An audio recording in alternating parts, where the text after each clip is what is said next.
There are no words that can capture the horror and the evil of this unspeakable act. Children are dead.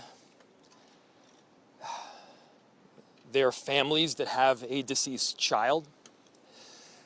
You cannot put into words the gravity, the tragedy, or the absolute pain of this situation.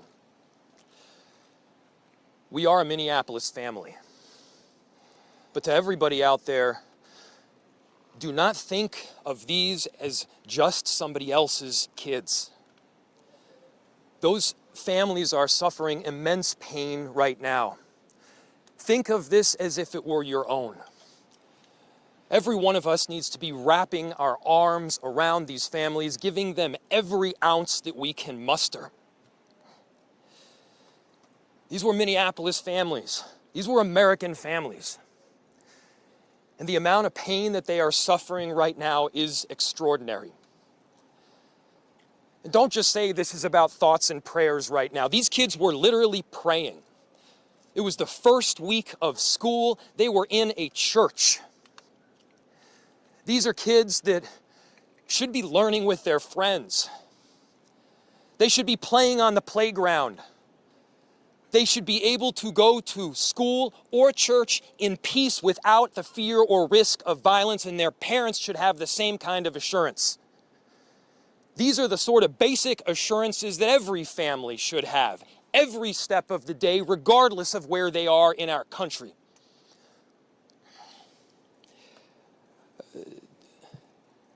I'm so deeply saddened, and I'm so sorry to the families that I know are suffering right now. My ask is to everyone, stand by them. Love them. These families have forever been changed, and we've all been changed with them. We need to do everything possible to support them through this time. We have a family resource center that has been set up. I'm grateful for all of the law enforcement agencies from a number of different jurisdictions, all the different departmental support that we've received. They're going to be working tirelessly.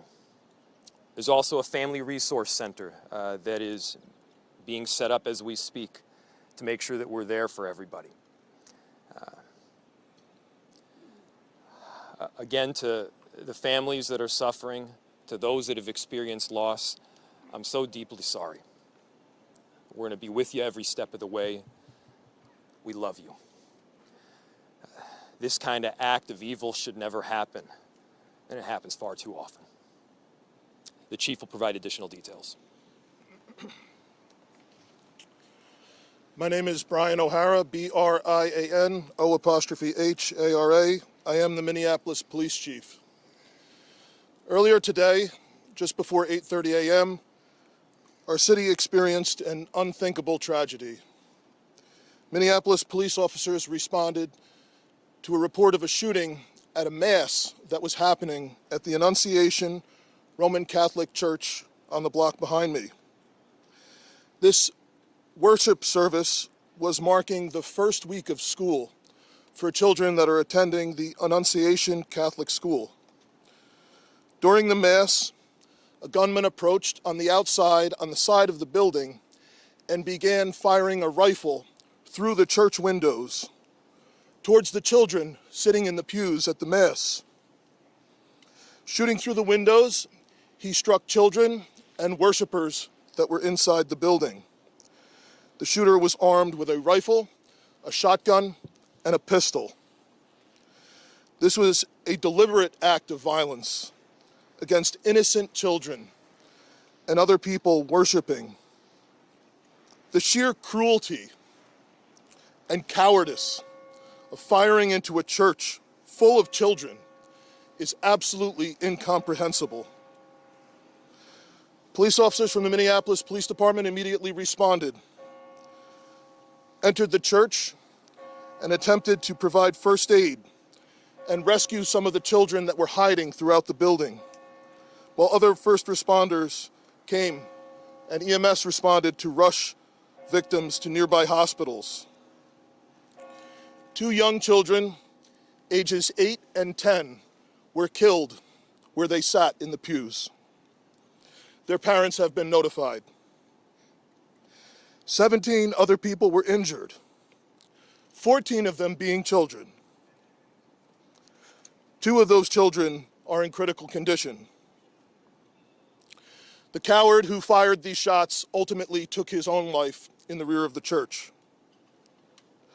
Our hearts are broken for the families who have lost their children, for these young lives that are now fighting to recover, and for our entire community that has been so deeply traumatized by this senseless attack.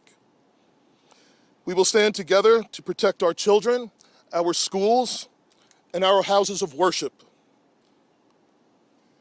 This deliberate act of violence is just a sign of cruelty that is beyond comprehension. Our hearts are broken for everyone that's been affected by this tragedy. As we begin the difficult path of healing, I want the community to know this, that even in the face of such evil, the Minneapolis Police Department and all of our law enforcement partners stand with our community. We stand with these families and with this parish. We will continue to be here for you.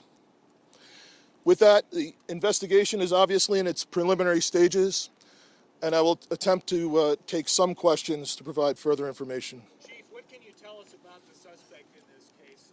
How old was he? Any kind of motivation? Any notes or any other information you might have left behind? So we were looking, the question was, what can be said about the shooter? We believe it is one suspect, a sole shooter. We believe he is deceased. He is in his early 20s, does not have an extensive known criminal history, and we are looking through information left behind to try and determine some type of motive. Yeah. How many kids at the school? How many children? There were, I don't have an exact, the question was how many children at the school. There were dozens of children inside the mass at the time. I don't have an exact count. The children have been relocated into the school, which is where their families are reunifying with them. Other than the weapons, was the shooter a student, former student? Was he a former employee? Do we know that? The question was, do we know if the shooter was a former school employee or a former student? We don't have that information. Did you leave anything behind other than the weapons? There's a vehicle. The question was anything left behind? There's a vehicle that we believe that the suspect used that is being searched, and we will be conducting other searches related to this. Inside the parking lot here. There was some neighbors who said that the door to the church had been barricaded. Yep. Is that correct? So the question was, neighbors had said that the door to the church had been barricaded. The shooter approached on one side of the church building, and on that side, at least 2 doors, it appears there had been like a 2x4 placed. So not all of the doors around the building, but on the side where the shooter did fire. And on the outside? On the outside, yes. Shootings related. Were there any explosives that were found? The question was there any explosives? There were reports of that. There were no explosives or improvised devices that we found. I do believe there was one, I guess you would call it a smoke bomb, like not an explosive, but a sort of a firework that would release smoke. And which side of the building? North, south? The side that is closest to us, here, on this side. Yep. Incident related. Also at these nearby homes? I don't have specific information on that I can release. Gunshot wound, this suspect? Yeah, the question was, is he dead from a gunshot wound? The answer is yes. We believe he took his own life in the parking lot. Was this outside or both inside that he was shooting? The question was he shooting outside and inside? He was absolutely shooting outside of the building on the side of the church, inside through the windows. It appears he may have gone inside, but I don't believe we've located any casings inside the building. So I'm not certain if he fired also while inside. It appears, if not all, most of the shooting happened outside the building. Shooting related to any other shootings that happened in the last 24 hours? Yeah, Taylor's asking, is this related to any of the other shootings? This does not appear to be related to any other shooting in the city. You know approximately how many rounds were fired? The question was how many rounds. I would say it's in the dozens. We don't have an exact count. There's a sidewalk on the outside as well as a grassy area. So obviously we are going through and taking our time to process the scene. Was he firing just one weapon with the rifle, or? The question was he firing one weapon?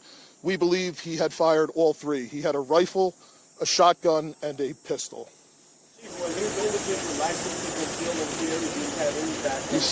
Were the weapons, was he lawfully carrying the weapons? I don't have that information. And I don't have any information on any significant criminal history either. Was he dressed at all in any tactical type of gear or anything? It appeared he had some black clothing on, his cargo-type pants. I guess you could interpret that as, however you like. All right, ladies and gentlemen, thank you for helping us to get the information out today. We have a lot more work questions? that needs to be done. We will return back later today to provide more details as they become available, and we'll let you know how you can know about that in the moments to come. Thank you. How can the public help? Minnesota officials held a press conference following a deadly shooting at the Annunciation Catholic School in Minneapolis. The tragedy struck during a mass that marked the first week of school for the children of the parish. Officials described the attack as an unspeakable act of evil that left families shattered and a community in mourning. According to Minneapolis Police Chief Brian O'Hara, the gunman approached the church shortly before 8:30 a.m. and opened fire through the windows with a rifle, targeting children and worshippers inside. He was armed with a rifle, shotgun, and pistol. The attack resulted in the deaths of 2 children, ages 8 and 10, who were struck while sitting in the pews. 17 others were injured, 14 of them children, with 2 in critical condition. First responders rushed to the scene, entering the church to rescue children hiding throughout the building and to provide emergency care. Victims were quickly transported to local hospitals. The gunman, described as a man in his early 20s with no significant known criminal history, later took his own life in the church parking lot. Authorities are still examining his background, vehicle, and belongings to understand his motive. Officials emphasized the cruelty of such an act, noting that children had gathered to pray and celebrate the start of a new school year. They condemned the violence as incomprehensible and urged the public to think of the victims as their own families, calling for collective compassion and support. A family resource center has been set up to provide assistance to those affected, and law enforcement pledged to remain by the side of the families and parish as the investigation continues. The chief noted that while the shooting was not linked to any other recent incidents in the city, it was carefully executed, with dozens of rounds fired. Some doors on the side of the church had been barricaded, and a smoke device was found, though no explosives were present. The suspect appeared to have fired primarily from outside the building. Officials closed the briefing by acknowledging the immense grief of the community, stressing that the lives of the families had been changed forever. They urged everyone to offer love and strength during this time of mourning and pledged that law enforcement and community services would continue to provide support as the city begins the difficult process of healing.